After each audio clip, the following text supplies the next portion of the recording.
Okay. Can I go ahead then, Cecilia? Yeah. Yep. Okay, perfect. Well, thank you everyone for having me. My name is Jacqueline Hanley, as Cecilia introduced me.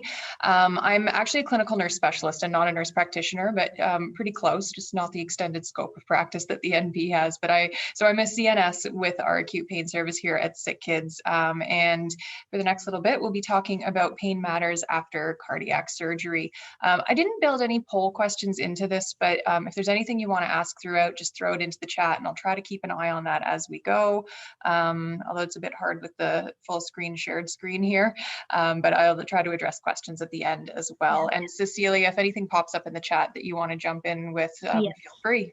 I can let you know. Thank you. So just to start out, I do not have any conflict of interest to disclose. So in this presentation, hopefully by the end of it, you're going to be able to describe the relevance and implications of good pain practices for children, apply evidence to assess and manage pediatric pain after cardiac surgery more effectively, and identify some of the principles of procedural pain management and its relevance in the pediatric cardiac population.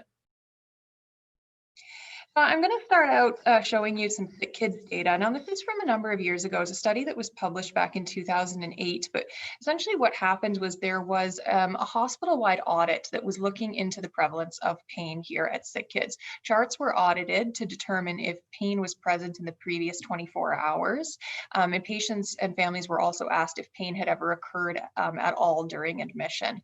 And what you can see from the chart here is that, in total, 77% of inpatients did have pain during their admission. So the vast majority of people, not surprisingly, reported pain at least once during their admission. And then if you looked at the previous 24-hour period, again, a majority of patients, 64%, reported that they had moderate to severe pain in that previous 24-hour period. And when we say moderate to severe, if we were talking on a 10-point scale or an 11-point scale from 0 to 10, we'd be talking about pain that fell into the categories of 4 or higher, moderate to severe. There's no sort of mention of whether or not this is clinically significant to a patient. We know that there are children who can tolerate levels of 5, 6, 7 out of 10, but in general, using that sort of cutoff as 4 or above to be moderate to severe is what the literature tends to use. And perhaps not surprisingly, this pain was found all over the hospital, but we've highlighted the cardiac services here, showing that over 80% of patients in cardiac services did report pain at some point during their admission. The next slide here is showing some information that we've collected as part of a pain quality improvement project that was spanning many years here at Sick Kids. So there were audits that were done all across the hospital. Data that is here reflects the first quarter of 2014 when we were using paper flow sheets and we were using KidCare for our clinical information system. But the data from KidCare in those paper flow sheets was audited. At that time, the prevalence of moderate to severe pain in the 24-hour audit period was about 80% in our cardiac ICU and about 20% on 4D, so our cardiac ward. And it's difficult to draw conclusions from one set of data, especially with a small denominator of patients. But I'd like to share this data just to show that these audits were going on and they continued quarterly over a period of many, many years with feedback given after each audit cycle to quality leads and to nurses in each clinical area. And here I have another snapshot of data. Now this one is just specific to the cardiac ICU and it was from a few years later, so covering some of the quarters from 2016 into 2018. It's showing that the prevalence of moderate to severe pain compared to that first data was actually quite a bit different. So seems to be maintained under 40%. So 40% of patients that were audited had at least one moderate to severe pain intensity score. And then looking at the actual frequency of pain. So when you look at every single pain assessment that was done, finding that about 10 to 15% of individual assessments were indicating moderate to severe pain.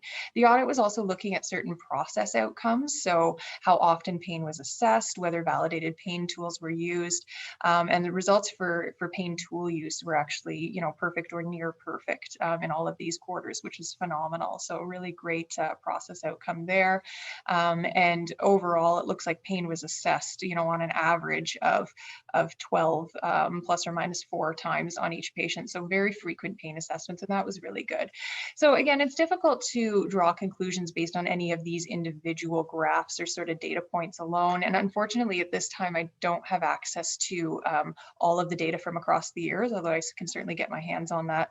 But in general, I can say that we did see improvements across the hospital after cycles of audit and feedback, but that moderate to severe pain is still fairly common. And I think that we can generally say that after surgeries, in cardiac surgeries particularly, that we can expect that. So where does this leave us? We know that despite substantial evidence to guide practice, there's a plethora of pain literature out there. This isn't new to people, right? But we know that despite all of that, hospitalized children continue to have significant pain. It's very difficult to take what we know of as best pain practices and actually translate that into real pain practices that work. And so the challenge is, how do we implement all of the knowledge that we have and provide safe and effective pain management to children in the right place at the right time? And not just effective, but I say safe and effective pain management. So we're going to start off by actually defining what pain is. And I'm sure that these definitions are not unheard of to most of you here, but we have the most recent definition that has been laid out by the International Association for the Study of Pain. So there's a 2020 updated version that describes pain as an unpleasant sensory and emotional experience associated with or resembling that associated with actual or potential tissue damage. So some of the things that I like about that definition are that they describe a state that is not just physiological, that there's an emotional component to pain, and that it doesn't actually have to involve tissue damage. There can be potential damage, or we can talk about an experience described in terms of potential damage. So it feels like I'm being stabbed. It feels like someone has punched me in the gut. These are things that you hear from children all the time.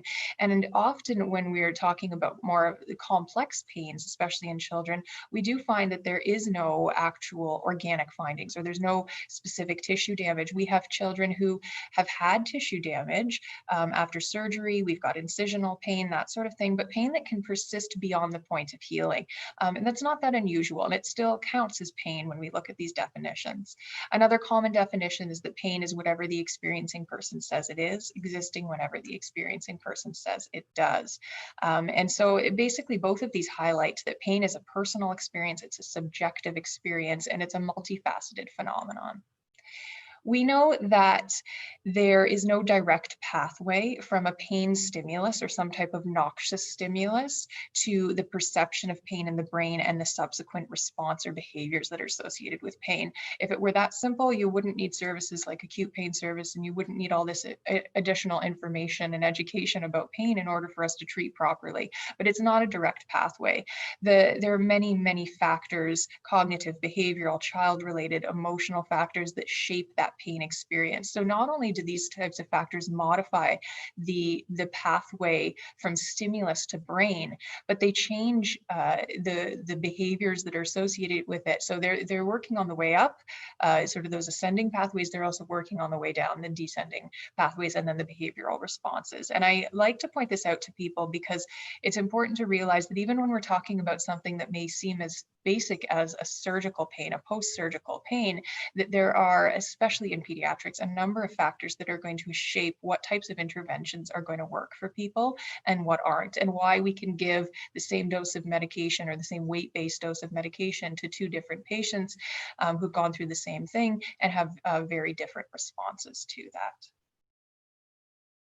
And why is it important that we treat pain? I mean, aside from the obvious that pain is uncomfortable, it causes suffering, we know that there's physical suffering, psychological suffering, there are a lot of other very practical reasons that we need to be staying on top of pain, especially for our children and families that we treat.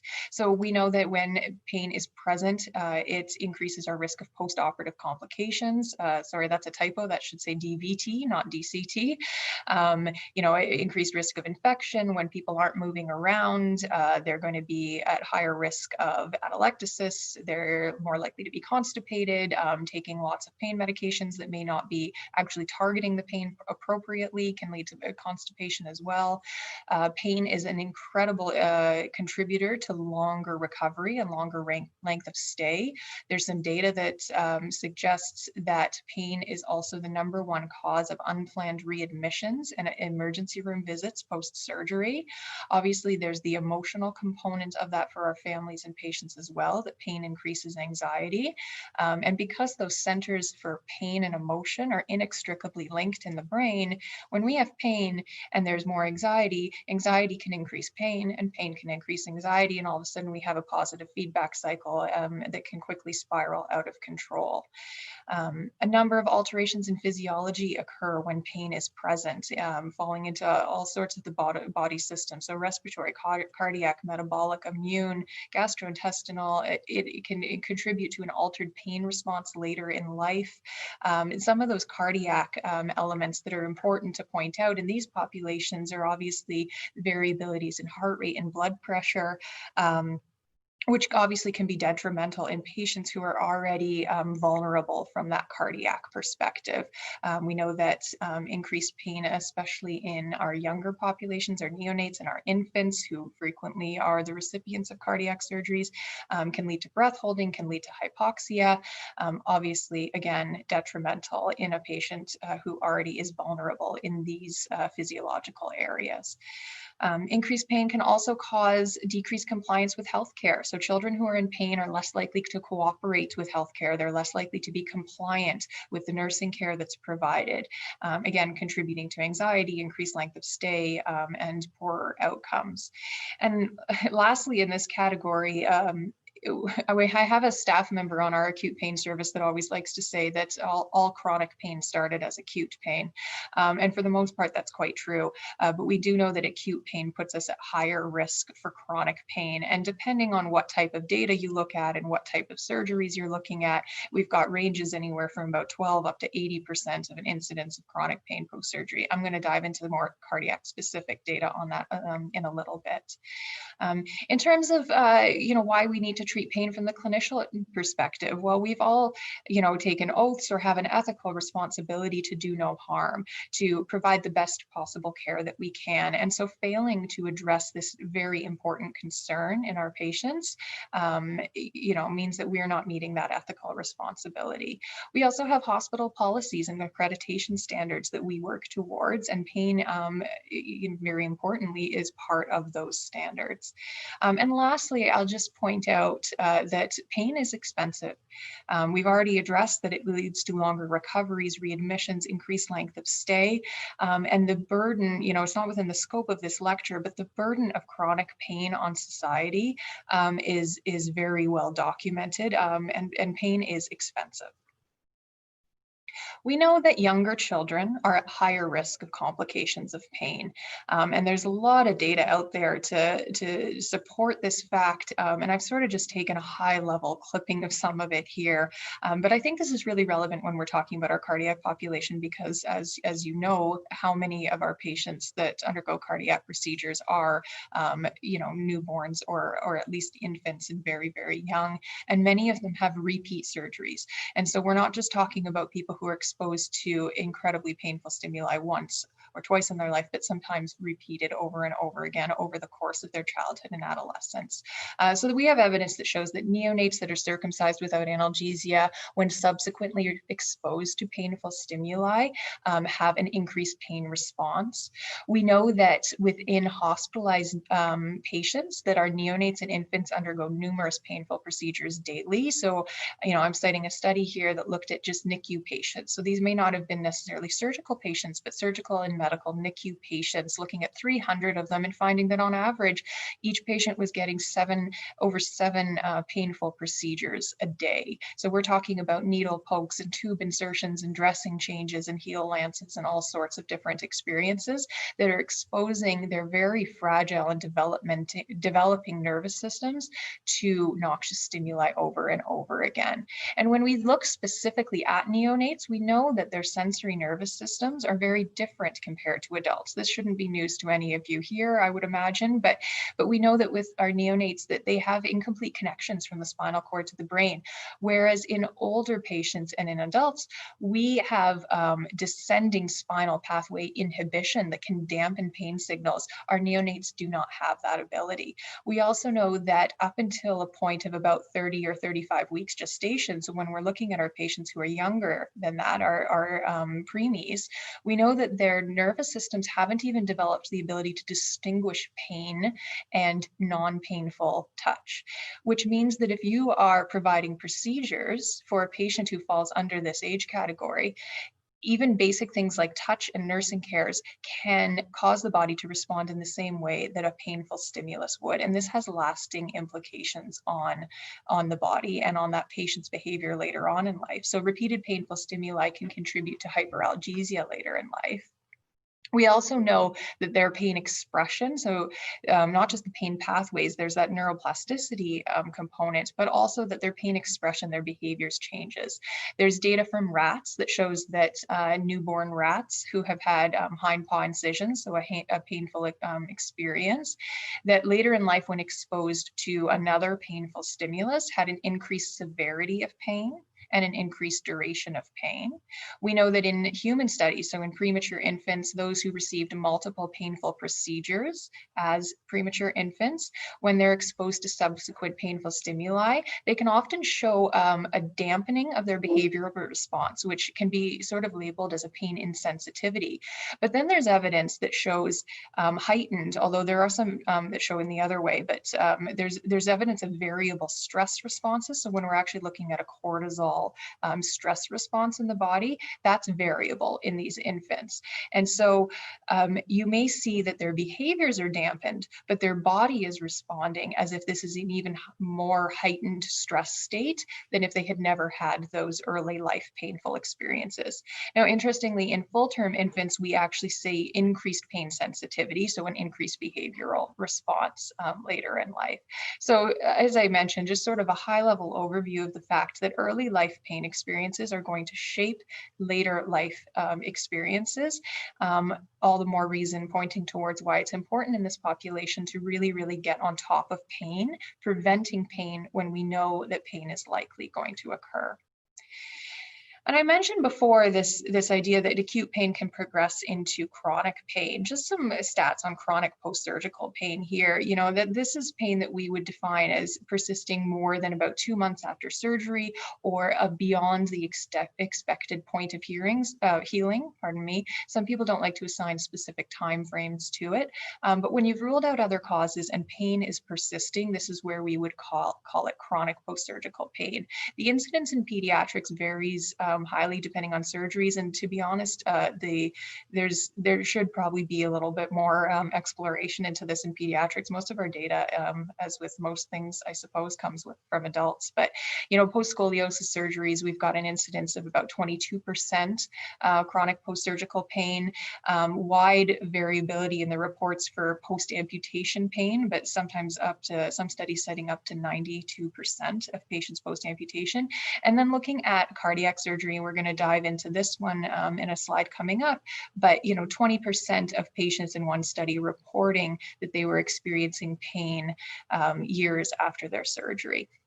And when we're looking at this whole subset of kids that cross our thresholds that are coming in for procedures and surgical procedures, what are some of the factors that are going to mean that some of them have their pain go down as expected after surgery, but who's going to be that one kid that we're highlighting and saying, okay, yeah, these are the patients who are definitely going to be at risk? Well, some of the risk factors for chronic pain and chronic post-surgical pain have been well established. They do include acute post-surgical pain intensity. So I believe one of the number one predictors, if not the number one predictor of chronic post-surgical pain, is unmanaged acute post-surgical pain and the intensity of that.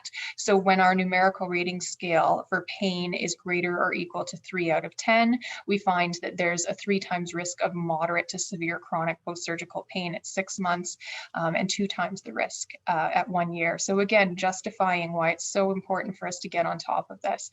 And we often, you know, think about some of these surgical procedures or some of these non-surgical procedures that our patients in this population go through through is, you know, in the grand scheme of things, are they that painful? You know, is a sternotomy as painful as some of the, you know, bigger bowel surgeries or abdominal surgeries we have when we're looking at the different types of incisions that are found? And, you know, we often hear this on the acute pain service. In fact, we're not often involved with a lot of our cardiac population, but in general, I think sternotomies tend to be seen as some of the not as painful surgeries. But just because we don't have pain that's persisting for days and days in many of the patients, that doesn't mean that there shouldn't be sort of a focus to be really decreasing the intense pain that might be experienced on post-op day 0, post-op day 1 and 2, and moving forward from there. So this study is the one that I sort of mentioned in the last one. It was looking at chronic pain in children after cardiac surgery via sternotomy. So the adult literature, as I mentioned, there's usually a lot more of that. You know, the prevalence is a little bit more unknown, and kids in adult literature are seeing ranges from 20 to 50% as cited in this article. And so they wanted to examine what it was looking like in children. So by means of a postal survey, and then some patients actually selected for quantitative sensory testing. They looked at 121 patients, median age of 7.7 years, with a median time since surgery of about 4 years. And they did find that 21% of those 121 patients did report pain that was present at the time of the survey, or pain that they'd had in the past week in their scar. Now, they did select 13 patients to undergo in-person quantitative sensory testing, and 10 out of 13 of those patients demonstrated sensory abnormalities. About 10% of the entire population had pain that they rated as moderate to severe, so greater or equal to 4 out of 10. And then an additional 20% of patients also had pain that may not have been present at rest, but they did say was provoked by physical activity. So patients, you know, saying that as soon as they started to become a little bit more active, they would start to experience pain. And a lot of the common descriptors that we saw in this study were descriptors that would indicate there's likely a neuropathic component to that pain.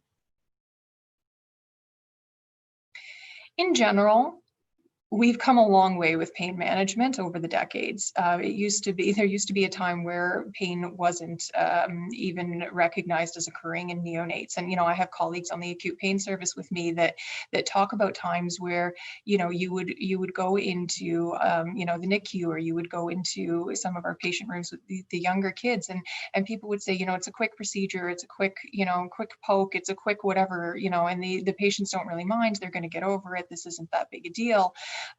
We know now that that's not true. However, we still have data that suggests to us that pain is generally undertreated and that we could be doing better. So despite a lot of our knowledge, despite a lot of our process improvements, there still is room to improve.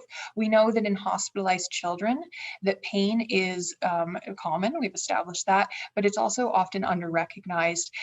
Children, when prescribed medication, often receive less than prescribed. We know that when we compare nursing reports to children's reports, that nurses tend to underestimate the degree of pain, where children are reporting that pain is the worst aspect of their hospitalization and an area that they feel needs the most improvement. So despite all of our efforts, we still have kids that are left at the end of the day feeling like we didn't quite, you know, hit the nail on the head with their pain control that day. And in general, there's a number of nursing studies that look at sort of nursing cares at the bedside, and report that when we compare, you know, to best practice or hospital guidelines, that pain is not routinely assessed. Pain scales are not always used appropriately, and pain scores, and particularly our interventions, are not always documented consistently. I can tell you that we're very good at documenting medications, especially because of all the systems we have in place, you know, our clinical information systems, our omnicells. You know, it's very hard to not document pharmacological interventions, but there's a lot of other work that goes into treating pain, and we're going to discuss that coming up, that often doesn't get recognized from a documentation level. Then we have to examine why pain is undertreated. So if we have the knowledge, if the knowledge is out there, why is this happening? Well, often pain is not a main reason for admission, right? It's a consequence of something that's happened in the admission, but very few patients are actually admitted with pain as their primary diagnosis. There's no objective diagnostic test that can help us understand what a patient is going through. We have to use, our pain assessment strategies that are subjective and to a certain point objective, but there is no diagnostic test. We also know that in general, that as healthcare providers, we do not get very much pain education. And there's a pretty famous study that was done by Judy Watson, from our University of Toronto here, that looked at the different pain education that was done across health disciplines, finding that vets received far more than our medical students and even more than nursing. So we have knowledge deficits. We often fail to prioritize pain. Pain gets in the way of some of our other things that we need to do. We fail to assess and evaluate treatment. So we may, start throwing everything in the kitchen sink at patients in order to treat them, but we have no idea what's working and what isn't. We carry within us our own attitudes and biases about pain. That shouldn't hurt as much as that patient says it does. This shouldn't be happening. There's no findings to objectively tell us why this is happening. Therefore, I don't believe that it is. You'd be surprised maybe at how often these own personal beliefs and biases interfere with our actions as healthcare providers. And I've also listed poor communication on that list. As with anything in healthcare, our inability to communicate well with the patient and family and amongst ourselves as healthcare professionals contributes to poor pain practices. We also have the very practical challenge of trying to differentiate pain from delirium and agitation. And luckily, more and more tools are being developed and implemented that help us to score these and give us evidence-based recommendations. But it remains an ongoing challenge and something that requires a fair bit of energy and critical thought. Some of the key challenges that are appropriate to bring up for this cardiac population are obviously the acute postoperative pain management. So we might have surgical site pain, sternotomy pain, whether or not that is, lasting for days or not, but even just in those first couple of days post-op when it might be intense, that could be a big problem. Another big one that I'm sure you're aware of is chest tube site pain. Another big issue that we tend to see here at Sick Kids is we're talking about patients who generally have a surgery and go to a critical care unit, and then they need to be transferred up outside of critical care to the ward. Well, anytime there's a transfer of a patient in a hospital environment, there's the sort of the hurdles across of communication, reconciling the medication orders, communicating from critical care units to non-critical care areas. What has been given? What has been working? What direction are we taking with this? How long has this child been on opioids? Do they need to be weaned? What kind of wean have we been going through with them? That sort of thing. Addressing issues like switching from IV infusions over to oral. How many of us really have the knowledge that we need or understand where to access the resources to do those kind of calculations easily and accurately and move people to the least invasive route, so an enteral route, when they are able to? And are there other complications happening post-surgery that maybe delay that transition from IV medications over to oral or enteral medications? Another category that's quite challenging in this population would be the procedural pain management. So particularly with chest tube removals, multiple needle poke procedures, possibly dressing changes, especially in our younger patients, these can be quite painful. We're quite lucky here that at Sick Kids we have a mobile sedation team, and I think that over the last number of years, the amount of work that has gone in to doing chest tube removals with sedation on our cardiac unit has been absolutely phenomenal and certainly has contributed to better pain management for our patients there. And then lastly, I just mentioned prevention of withdrawal. So there may be patients in this population that are on opioids for greater than 5 days and do need to be weaned from their opioids, and that presents a key challenge in making sure that we have the resources to do that safely and accurately. I'm going to dive into a section here on pain assessment. So in order for us to manage pain appropriately, we have to be able to assess it. So pain assessment is what guides our management. It requires subjective approaches as well as objective approaches. And we suggest that people are always using a developmentally appropriate and validated pain assessment tool. We talk about different ways of doing our assessments. So self-report is generally thought to be the gold standard. And certainly if self-report is an available option, it should be used. Not necessarily in isolation. We always want to combine self-report with our observations, with our clinical knowledge, with input from caregivers as well. And looking at even physiological parameters as well. But certainly if self-report is available, it should be the priority. And when that isn't available, because we have children who, because of their age or their developmental ability, may not be able to report their own pain, we rely on observation and to a certain extent physiological measures. And certainly, I often give these talks to nursing staff, but this is certainly not just within the realm of nursing. This is an interdisciplinary responsibility.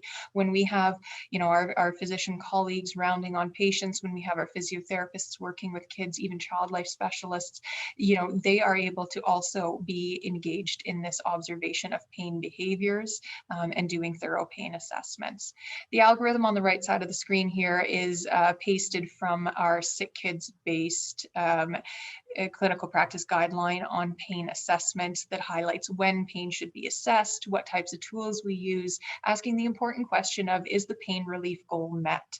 So, are we at a level that is acceptable to that patient at that time? And then guiding our interventions. And very importantly, at the end of this algorithm is this idea that we reassess our interventions. So within an hour of providing an intervention, we reassess to determine, do we need to continue to treat or have we achieved an adequate level of comfort? I'm not going to spend too much time on diving into the different pain scales, just because of the scope of this lecture, but I will very briefly overview some of the major ones that we use here. So self-report, as I mentioned, should be used whenever possible. Generally by about 18 months to 2 years old, patients do have the ability to give us pain words. And it's important for us to actually assess with our patients and families, what are those words that they use? Everyone has different language that they might use to talk about pain. Usually by about 3 to 4 years, children are developmentally able to discuss a degree of pain. And older than about 6 years, they can give you more descriptive words about pain intensity or some of the qualities of the pain and the location of the pain. Obviously, every child is a little bit different. Some of the measures that we recommend under the self-report category are facial scales. We've got visual analog scales. So those are things like using, a thermometer or a wedge to represent, a small amount of pain and then gradually increasing amounts of pain. The very popular numerical rating scale and verbal descriptor scales. So this is an example of the FACES pain scale revised. Some of you may be very familiar with this. One of the other popular FACES scales is the Wong-Baker scale. We don't use that here at Sick Kids. It tends to actually show emotion. The smiley faces on it are quite happy looking and then quite sad looking, whereas this is meant to be sort of gender, culture neutral. Turns out they just look like a bunch of alien heads, but apparently that's quite valid. And so the way that this scale is used is that each face represents 0, 2, 4, 6, 8, and 10. And we ask patients, these faces show how much something can hurt. This face shows no pain. These faces show more and more pain. Can you point to the one that shows how much you hurt right now? And we record their pain scale based on that. There is a lot of anchor bias with this, and I do tend to find that with the younger kids, they will always pick a very similar face. They'll always be 4 out of 10, 4 out of 10, 4 out of 10 until they're fine. So I do find that it actually does need to be used with kids that are slightly older and can really appreciate the variability in these alien-like heads. A verbal descriptor scale is a very easy scale to use. It's just a series of descriptive words, and it can be used, you can say things like none, little, medium, a lot, or small and large, and, little and big, whatever works for that child. I do find that the younger kids don't have an appreciation for what medium pain is. So kids that are, 3, 4, 5, 6 years old often will tell you that pain is small, so they can handle it, or it's big and they can't handle it. it.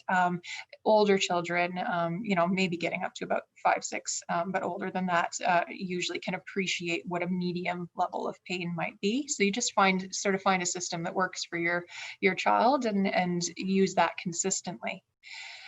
The very popular numerical rating scale is an 11-point scale where we say pain, if 0 is no pain and 10 is the worst pain you can imagine, how much pain do you have right now? Another important follow-up question is, what is a manageable number for you? So not everybody, we always often tell people on the acute pain service, it's not reasonable to expect a 0 right after surgery, or while you have that tube in, or while this is going on, whatever the case is. But what's a number where you can be on your phone, or you can watch TV, you can talk with mom and dad, you can take deep breaths, whatever the case is, without you getting too unhappy, too uncomfortable. In terms of a physiological assessment, there are certain parameters that we can look at to help inform our pain assessment, because pain does activate the autonomic nervous system. As we know, it creates a fight or flight response. Unfortunately, so do many other things. And so there's no specificity at all to changes in vital signs that may occur in a painful situation. And so we use these in patients who aren't able to self-report, but we do have to understand that a high heart rate or high blood pressure is not necessarily pointing towards only pain, and is not completely indicative of a pain. Also, in this cardiac population, it can be a bit difficult to rely on changes in blood pressure and heart rate due to the presence of inotropes. So just something to keep in mind, that it can help, it's a piece of the puzzle, but it's certainly not the entire picture. And lastly, behavioral observation. Obviously, this involves an observer. You watch the behavior of a child for a specified amount of time and look at certain validated features that help us to determine whether pain is present.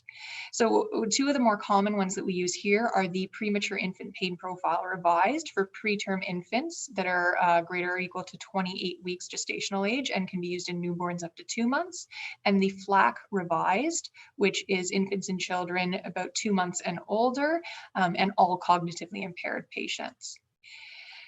So the premature infant pain profile does look at some physiological measures, so change in heart rate, decrease in oxygen saturation, and then it looks at features that are commonly indicative of pain in our small humans. So brow bulges, eye squeezes, and a nasolabial furrow. You indicate a point based on how many seconds a patient might be demonstrating those behaviors. It also accounts for their gestational age and their baseline behavioral state. The FLAC revised is a very common tool. It looks at the elements of face, legs, activity, cry, and consolability. And the revised version has incorporated features that are quite common in patients who have high tone or spasticity, as well as patients that fall on our autism spectrum. And so there's a lot of features in there that are very applicable to children in those categories. One of the great things about this tool is you can involve patients and family members in filling it out, because you can say to them, you know your child best when they are demonstrating mild pain or when they're demonstrating severe pain. How do all of these features look for them? What happens with their face, their legs, their activity, their cry, and so on? And you can see that there's gaps there where that could be filled out by the patient's caregivers, so that you have a very well-informed assessment. And lastly, I'm going to talk about the Comfort B scale very briefly. We don't use this here at Sick Kids, although I know I have colleagues that have looked into maybe trying to bring it in. And this is a behavioral scale that has, in literature, is quite often used in the cardiac population. So it's looking at features of alertness, calmness, their respiratory response, crying, physical movement, muscle tone, and facial tension. And what the caregiver or the nurse does is they score in each of those categories for the patient. Then they also, on a visual analog scale, put a mark on the line to indicate how much pain they think the child has at that very moment. And then you combine those two for a summary score.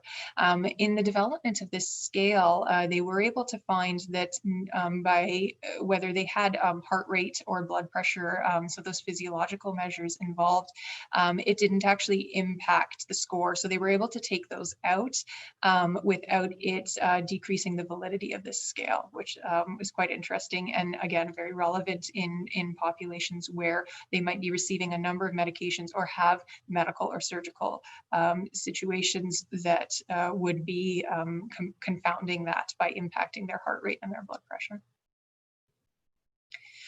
So we're going to move on from that very sort of brief high-level overview of pain assessment and talk now about pain management. Overall, our goals of pain management are pretty obvious. We want to decrease pain and suffering, but we also want to do this in a way that minimizes the side effects that might come from our medications. We're trying to increase comfort and well-being and quality of life of our patients, but we're also working with them to enhance their coping abilities and to provide education to them and their families in order to communicate clearly about pain.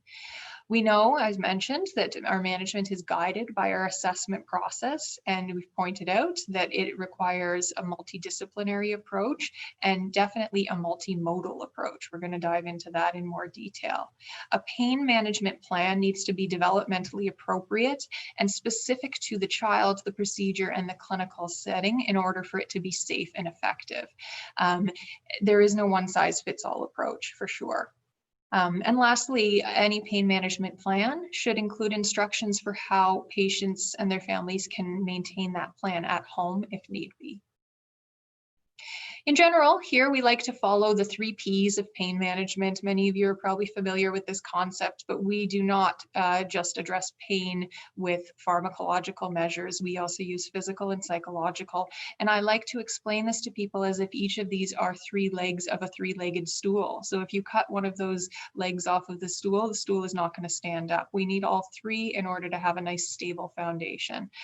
Sometimes we also talk about putting out fires. So if you can imagine there's a bonfire burning, and in order to put it out, we're going to throw buckets of water on it. Well, we can throw 1 bucket of water, that's our pharmacological interventions, and we're going to reduce all the flames. Maybe the flames go away, but those embers keep burning, the smoke keeps burning. We're going to need more buckets of different types of things in order to put all of the embers and the smoke out as well. So we need to be targeting pain from multiple angles, all sorts of different combinations of interventions give us the best results.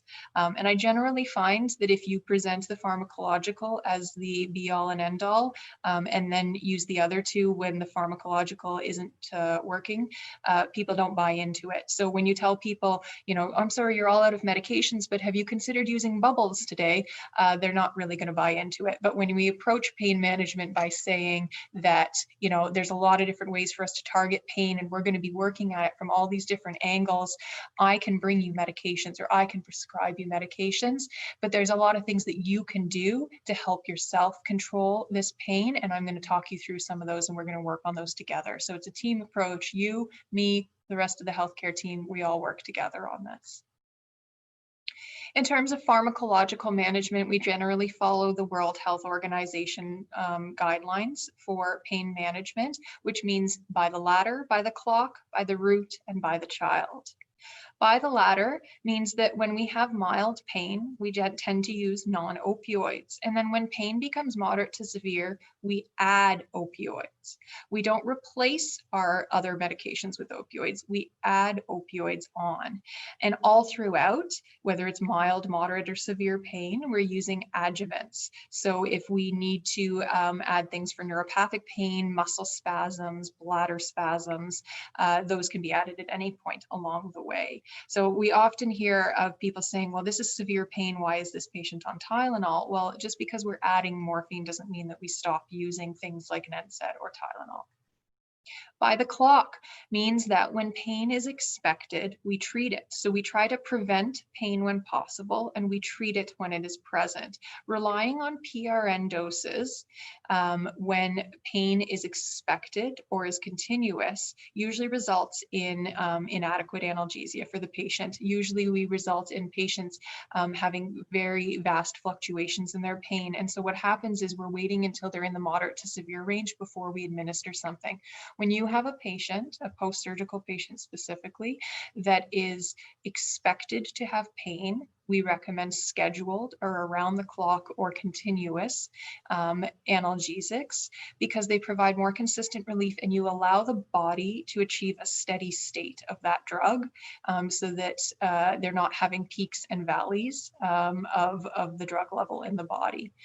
When we have intermittent pain or breakthrough pain, so maybe the patient has no pain at baseline and just has spikes of pain, or maybe they're having continuous pain with additional spikes that come with coughing or with mobilization or whatever the case is, that's where we use our PRNs. That's when you want to be ordering as needed medication.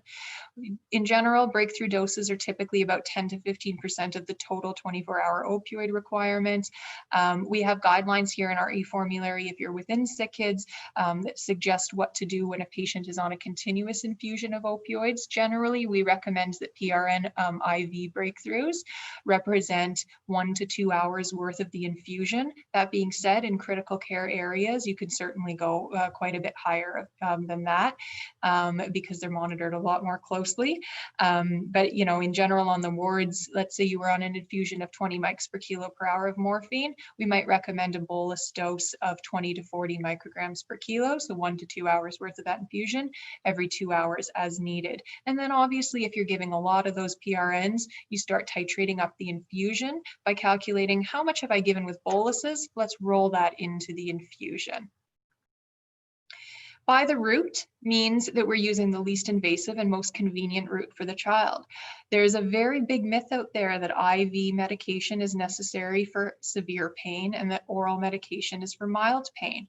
When we can achieve an equivalent dose going with IV and oral. So as long as we understand how the math works, we can achieve an opioid equivalency dose.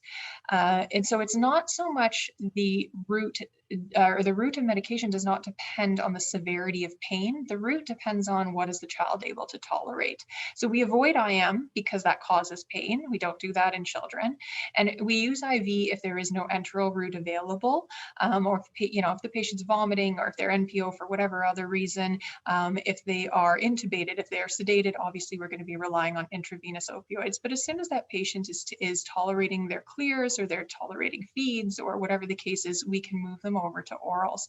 And we can still achieve adequate analgesia as long as we know that equi-equivalent dose or the equi-analgesic dose and dose appropriately based on the half-life of that oral medication. So making sure that, an oral opioid is dosed every 4 hours as opposed to every 6 hours. Usually every 6 hours, we start to see that the drug is fading too much from the body and they get end of dose failure before their next dose is due.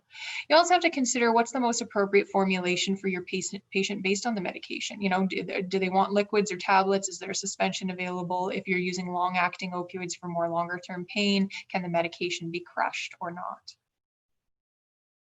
And lastly, by the child means that we tailor therapy to the circumstance, need, and response of that individual patient. The correct dose is that which relieves pain while providing minimum side effects. We titrate to effect, which means you might start on the lower end of your guidelines, and then using your ongoing assessment, you evaluate how the patient is doing, and you can increase doses as needed in order to adequately manage their pain. So I mentioned that concept before of calculating what is their PRN use. Let's roll that into their continuous amount if we need to. Are they not using any PRNs? It might be time to titrate down that infusion if they still are on one. And then also on top of that, doing our side effect management as well. I mentioned before that we use multimodal strategies in order to manage pain. So we don't just use one type of analgesic and we don't use just one type of method. So we combine analgesics, so using an opioid, an NSAID if available, and acetaminophen if we're allowed to. So combining those different types of drugs, but also combining different types of routes if we need to, and combining different types of strategies using those 3 Ps. Some commonly prescribed analgesics are listed here, and unfortunately, it's not within sort of the timeframes that we have to dive into in-depth pharmacological management, although I certainly encourage interested parties to reach out afterwards if you're really interested in, additional talks or resources about opioid titration. But in general, we've got, our acetaminophen, and we now have IV acetaminophen available here at Sick Kids, which is phenomenal. If patients are allowed to use NSAIDs using things like ibuprofen or ketorolac, if there's no oral route. Generally with ketorolac, we seem to find that, using a 0.5 milligram per kilo Q6 is adequate. We generally on acute pain service don't go over 15 milligrams for our older kids. Some evidence that you get more side effects without any added analgesic effect over that 15 milligrams, although some centers do go up to 30 milligrams. And then morphine is sort of our preferred starting opioid to use. It's the least potent with the least addiction potential, although addiction for short-term management of surgical pain is incredibly rare, but we still like to use the least potent opioid to start, rotating opioids if needed based on side effect profile. So sometimes patients are extremely nauseated or pruritic with morphine. We can rotate to something like hydromorphone. Certainly using an opioid like fentanyl with its very quick onset of action and quick half-life is really beneficial for procedures, for procedural sedation, procedural pain management, and can be, a benefit. Some of the downsides of using something like fentanyl long-term, though, is a medication like that with such a short half-life, you quickly can become tachyphylactic to it. So we tend to like to use fentanyl for short-term therapies, but any patient who's going to be on opioids longer than a day or two, we would like to use an opioid with a longer half-life in general. Some of the special pharmacological considerations in the cardiac population are listed here. So NSAIDs are sort of a hotly debated drug. Obviously, they come with a host of side effects that are potential. There's some evidence that some of those sort of gastric and renal side effects are more prevalent in adults as opposed to young children. Same with some of the side effects with acetaminophen. That being said, we do need to be cautious in the cardiac population because some of the adverse effects on renal function and bleeding that can occur would be heightened in patients that have low cardiac output or that are concurrently using diuretics, aspirin, or thrombolytics. So important to involve your pharmacists and use your e-formulary resources in order to understand if these medications it can be used in your specific patient. That being said, if they can be, we definitely recommend it. Chest tube pain is very well treated with ketorolac. In terms of ongoing pain, if you might be seeing neuropathic pain in some of your patients, there's a category of medications called the gabapentinoids, so pregabalin, gabapentin. We use them a fair bit in pediatrics, although admittedly it's off-label and there's limited evidence in pediatrics, but we have used them very safely and very effectively in a lot of our chronic pain patients. We have evidence from NICUs that generally shows that they are well tolerated, effective, can result in decreased analgesic and sedative use. There's some evidence for treating suspected visceral hyperalgesia in children, resulting in improved feeding tolerance and decreased irritability, as well as decreased opioid use. One of the things to be aware of, it is a listed side effect, is that gabapentinoids can cause fluid accumulation. It's nothing I've ever seen in practice, but certainly the literature suggests its potential. And what we tend to see is more peripheral edema and not massive fluid shifts by any means, but certainly something to be aware of if you're very, very focused on maintaining a certain fluid balance with your patients. When you have patients who are in hospital post-surgery and they're older than about 7 years old, if they're going to be needing opioids and they are a child that would benefit from having their own control and being able to administer as needed doses on their own sort of schedule, it would be really great to consider involving the acute pain service and putting them on a PCA. One of the benefits of PCA is that control aspect, but also that patients are able to get small amounts more often, leading in them leading to them really titrating themselves to effect. I like to compare it to, instead of if you're thirsty, waiting 2 hours and then chugging a liter of water, and then maybe that was actually too much water all at once, and now your stomach's feeling full, and now you're a bit nauseous, and an hour later you're still thirsty because you just took way too much all at once. Instead of gulping water once every 2 hours, it's kind of like sipping water throughout the day. So in the end of the day, you might get roughly the same amount, but maybe you've needed less because you've just been taking it just as needed. And lastly, I'll mention ketamine. So here at Sick Kids, we can offer ketamine infusions through the acute pain service anywhere in the hospital, and certainly in our intensive care units, they're run independent of our service.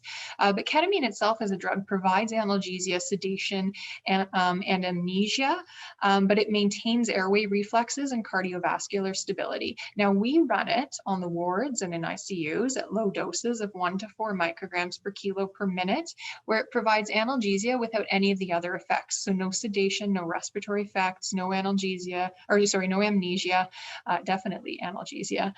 We don't have data for neonates and infants, I should say infants, not infacts, in the setting of cardiac surgery, but in general, we find this to be a very safe and well-tolerated drug.